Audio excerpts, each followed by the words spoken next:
হরিবল। প্রণাম জানাই আমাদের পিতামাতার শ্রীযুগল চরণে, যাদের অশেষ করুণায় আজ আমরা এই ঠাকুরের নাম করছি, সাধুসঙ্গ করছি। প্রণাম জানাই বাবা হরিচাঁদ, শান্তি মাতা, বাবা গুরুচাঁদ, মাতা সত্যবামার শ্রীযুগল চরণে। প্রণাম জানাই সকল গুরু গোসাইদের শ্রীযুগল চরণে। প্রণাম জানাই যেখানে যত হরিভক্ত আছেন এবং যারা আমাদের এই ঠাকুরের গ্রন্থ পাঠ শুনছেন তাঁদের শ্রীযুগল চরণে। আমাদের এই ঠাকুরের গ্রন্থ পাঠ চলাকালীন যদি কোনো ভুল ত্রুটি হয় ক্ষমা করে দেবেন আর আশীর্বাদ করবেন, আমরা যতদিন বেঁচে থাকি যেন এই ঠাকুরের নাম করে যেতে পারি। জয় হরিবল। শ্রী শ্রী হরিনীলামৃত গোস্বামী গোলকচাঁদের আখ্যান, 103 পৃষ্ঠা। যেভাবে তাই উদাসীন হইল গোলক চরিত্র কিছু শুনো সর বলো। শাহাপুর পরগনা তাহার অধীনে, নারকেলবাড়ি গ্রামে জানে সর্বজনে। এই বংশে যতজন সবে মহোদয়, বংশ অনুরাগ হরি ভক্তি অতিশয়। মহৎ পুরুষ ছিল কেনাই মণ্ডল, কৃষ্ণ ভক্ত চূড়ামণি প্রেমেতে বিহল। কেনাইয়ের চারি পুত্র সবে গুণাকার, প্রথম অযোধ্যা রাম প্রেমের সাগর। দ্বিতীয় নন্দন হল হরে কৃষ্ণ নাম, তৃতীয় সৃষ্টিধর সাধু অনুপম। নয়ন মণ্ডল সর্বানুজ হন তিনি, করিতেন হরিনাম দিবস রোজ। এটা হচ্ছে আমাদের গোলক পাগলের পরিচয়। ঠিক আছে, এখন কথা হচ্ছে হরিভক্তের গর্ভে তো হরিভক্তই তার ঔরসে জন্মায়। অনেক সময় বিদ্রুপও হয়, কারণ এই পৃথিবীতে কর্মই হচ্ছে সর্বশ্রেষ্ঠ। যার যেখানেই জন্ম হোক না কেন, তার পরিচয় কিন্তু জন্মসূত্রে হয় না, তার পরিচয় হয় তার কর্মসূত্রে। তার কর্মই তাকে সঠিক পথে নিয়ে যায়। আজকে আমি বা আমরা এখানে বসে এই যে হরিনাম করছি, তাহলে এই যে হরিনাম করছি এটা আমাদের একটা কর্ম, প্রতিদিনের কর্ম। এখন দেখো, কোনোদিন লোক এখানে বসার জায়গা হয় না, আবার কোনোদিন 2-4 জন হয়। কিন্তু এই যে তোমরা যারা রোজ আসছো, এই যে কর্মের ভিতর এটাও একটা কর্ম তোমরা ধরে নিয়েছো, তাই না? তাই তোমরা তোমাদের কোন কর্ম করছো, যে কর্মটা এখন করছো যে তোমরা হরিনাম শ্রবণ করছো। কিন্তু বাদ বাকি যারা আসেনি তারাও কিন্তু যে কোনো একটা কর্ম করছে, হয় ঘুমায় আছে, নয় গল্প করছে, কিছু একটা করছে। তার কর্মে আজকে হরি নাম নাই। আমি হরি নাম করব বললে আর হরি নাম করা যায় না। যার নাম করব তারও একটু ইচ্ছা থাকা চাই।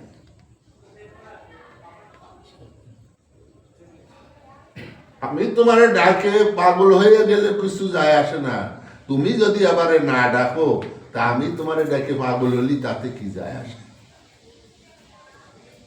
তাহলে তোমরা এই যে রোজ কাজকর্ম বাদ দিয়ে এই সময়টা এই যে হরিনাম শ্রবণ করছো, হরিনাম করছো, এটাও কিন্তু একটা মহৎ কর্ম।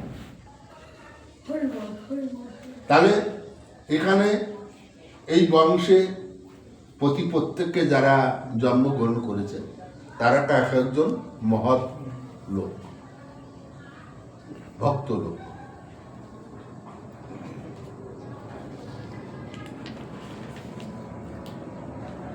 সকলেই কৃষ্ণ ভক্ত সাধু শিবামতি, নয়নে অতি ভক্তি অতিথির প্রতি। মধ্যম হরে কৃষ্ণের দুইটি নন্দন, রামনিধি জ্যেষ্ঠ হয় কনিষ্ঠ বদন। জ্যেষ্ঠ অযোধ্যা রামের তিনটি নন্দন, ঠাকুরদাস জ্যেষ্ঠ হয় অতি সুলক্ষণ। মধ্যম শ্রী জয় কৃষ্ণ নামে প্রেমে মত্ত, হরি প্রেমে মত্ত হয়ে করিতে নৃত্য।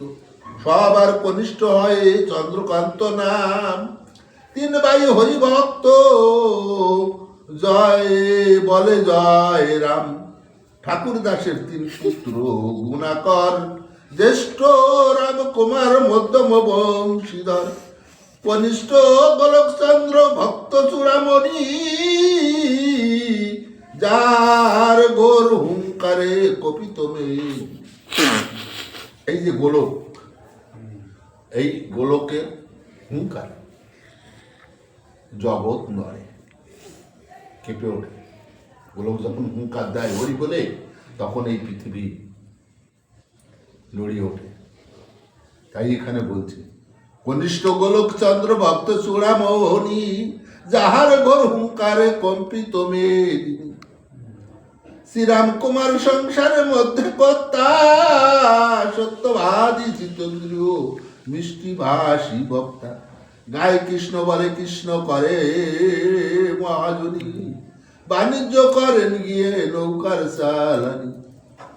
তাহলে দেখো, এই যে এরা তো সবাই ভক্ত, কিন্তু এরা কোনো না কোনো কর্মে লিপ্ত ছিল। কারণ আমাদের ঠাকুর বলেছে, তুমি নিজে স্বাধীন হও, পরাধীন থেকো না। কর্ম করো, হাতে কাম করো, মুখের আমার নাম করো। আর আমি কর্ম করব না, শুধু নাম করে সারা বছর ধরে খাইয়ে বেড়াবো লোকের পয়সা ইনকাম করা খাবার। একদিন কি যে খাবারগুলো খাই, সেই খাবারগুলো নিজের পয়সায় রোজগার করা টাকায় কিনে এনে খেয়ে দেখেছি যে ওই পয়সাগুলো রোজগার করতে কত কষ্ট হয়। আজকে আমি তোমার বাড়ি যাচ্ছি, আমি তোমার গোসাই, তুমি ভক্তিভাবে যত কিছু খাবার তোমার কষ্টের রোজগারের পয়সা দিয়ে আমাকে কিনে দিচ্ছ, খাওয়াচ্ছ, আমি খাচ্ছি। কিন্তু আমি কি, তুমি যে খাবারগুলো আমাকে খাওয়ালে তার মর্ম বুঝলাম না। কেন বুঝলাম না জানো? কারণ তোমার যে কষ্টের পয়সায় ওই খাবারগুলো আমাকে কিনে এনে খাইয়েছো, আমি কোনোদিন কষ্ট করে পয়সা উপার্জন করে ওই খাবারগুলো কিনে খাইনি।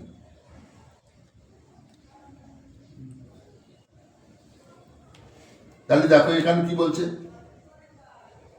শ্রীরাম কুমার সংসারের মধ্যে কর্তা, সত্যবাদী জিতেন্দ্র মিষ্টি ভাষী বক্তা। গায়ে কৃষ্ণ বলে কৃষ্ণ করে মহাজনী, বাণিজ্য করেন গিয়ে দিয়ে নৌকার চালান।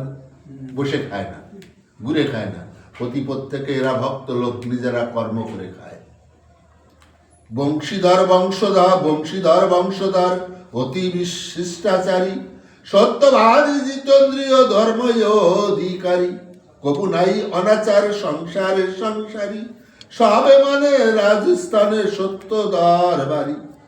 সদা পরি হে তোরত গৃহ কার্য করে, রাজা ডাকে রাত্রে দান রাজ দরবারে। কনিষ্ঠ গোলকচন্দ্র হইল গোসাই, গৃহ কার্য রত ছিল এই তিন ভাই। গোলক উন্মত্ত চিত্ত ঠাকুর ভাবিয়া, উপাধি হইল শেষে পাগল বলিয়া। তাহলে এখানে কি বলছে যে কনিষ্ঠ গোলকচন্দ্র হইল গোসাই, গৃহ কার্যে রত ছিল তিন ভাই গোলক উন্মত্ত চিত্ত। ঠাকুর ভাবিয়া উপাধি হইল শেষে পাগল বলিয়া। কেন? গোলক কোন পাগল? গোলক পাগল না, গোলক হরিনামের পাগল। সে হরিনামে এত উন্মাদ ছিল, লোকে তাকে পাগল বলতো, কারণ কোনো পাগল ছাড়া ওইভাবে উন্মাদ হয় না। তাই তার উপাধি হলো গোলক পাগল।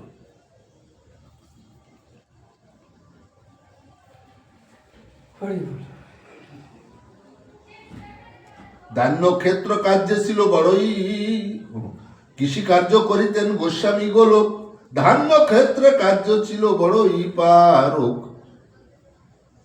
তাহলে এই গোলক গোস্বামী আমাদের গোলক পাগল কৃষি কাজ। তাই দেখো আমাদের ঠাকুর কৃষিকে বড় প্রাধান্য, তার সম্মান দিয়ে গেছে। আর যে কৃষি যদি কাজ না করে, যদি ফসল উৎপাদন না করে, তাহলে আমরা যে জীব মানুষ, আমরা কি খেয়ে বাঁচব? তাই না? তাহলে যে কৃষক গায়ের গাম ফেলে, মাথার গাম ফেলে ফসলটা তৈরি করছে, তারাও আমাদের কাছে ভগবান স্বরূপ। কারণ তারা ওই ফসলটা যদি না তৈরি করত, পায়ের গাম মাথার গাম ফেলে, তাহলে আজকে হয়তো আমরা বাঁচতাম না, কি খেয়ে জীবন ধারণ করতাম। তাহলে আমাদের প্রতি প্রত্যেককেই কৃষককে সম্মান দেওয়া উচিত, তাকে শ্রদ্ধা জানানো উচিত। আজকে তাদের জন্য আমরা খেয়ে পরে বেঁচে আছি। কারণ তোমার মতো আমার মতো জামা কাপড় পরে যদি সবাই ঘুরতো, এই কৃষক যদি না থাকতো, তাহলে আমরা খেতাম। কিন্তু আমরা কৃষককে মূল্য দিই না। ও চাষ করে খায়, তার আবার বড় বড় কথা। এ কথা কিন্তু আবার ঠাকুর বলেন। ঠাকুর নিজে আবাদ জমি চাষ করে ফসল, সোনার ফসল করিয়ে গেছে। আমরা সে কথা ভুলে গেছি। তাহলে এখানে কৃষি কার্য করিতেন গোস্বামী গোলক। ধান্য ক্ষেত্র কার্য ছিল বড়ই পারক। মানে এই ধান লাগানোই গোলক পাগলের সঙ্গে কেউ পারত না, বড় উস্তাদ ছিল। হলদর দিয়া চাষে আইলে বসিয়া, নির্জনে বসিয়া জমি দেখিত চাহিয়া।